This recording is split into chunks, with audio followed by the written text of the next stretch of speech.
रामराम मंडळी, मी सुदर्शन चोंदे आपल्या शेतकऱ्यांसाठी एक नवीन व्हिडिओ घेऊन येत आहे. कारण वावर आहे तर पावर आहे. आणि जय जवान जय किसान. तर ह्या अद्रक लागवडीचा दिवस 15 जूनला आपण ही अद्रक लागवड केलेली आहे. आणि आजच्यानी 120 ते 130 दिवस या अद्रकीला कंप्लीट झालेले. तर अद्रकीचा कंद वाढीचा हा दिवस चालू झालेला आहे. आणि यासाठी आपल्याला या बेटापाशी माती लावणे खूप गरजेचे आहे. तर त्यासाठी आपण आणलेलं आहे आपलं पॉवर टिलर 9 HP.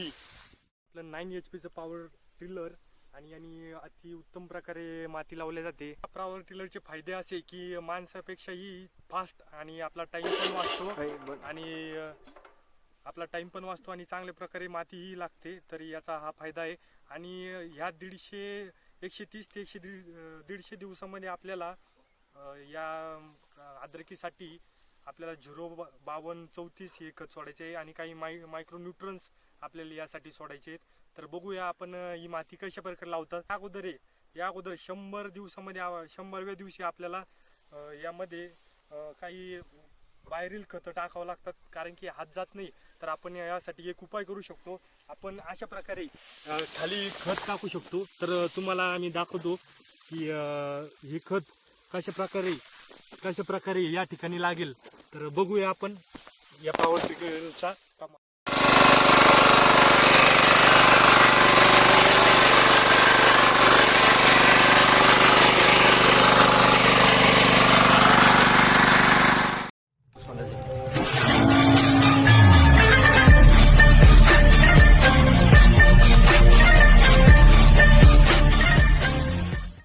आपल्या अद्रकीचा काळ 140 ते 150 दिवसाचा झालेला आहे. आणि हा काळ कंदवाढीसाठी खूप महत्त्वाचा असतो. आणि या अगोदर आपण महालाभचं न्यूट्रिशन सोडलं असावं अशी अपेक्षा करतो. कारण की त्याचे रिझल्ट अतिउत्तम आहे. महालाभने तुम्हाला नक्की लाभ होईल. आणि त्यानंतर आपल्याला ह्या काळामध्ये 05234चं खत सोडायचं आहे. आणि यामुळे आपल्या कंदवाढीसाठी अतिशय उत्तम हे खत आहे. आणि आपण काही न्यूट्रिशन पण याला सोडू शकता.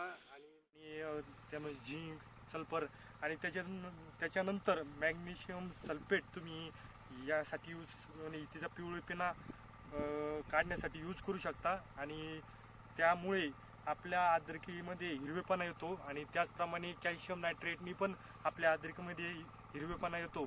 त्याचप्रमाणे 90 ते 120 दिवसामध्ये आपण वरून खतं सुद्धा टाकू शकतो. एक DAP आणि 10-26-26. त्याने आपला कंद सुद्धा वाढतो.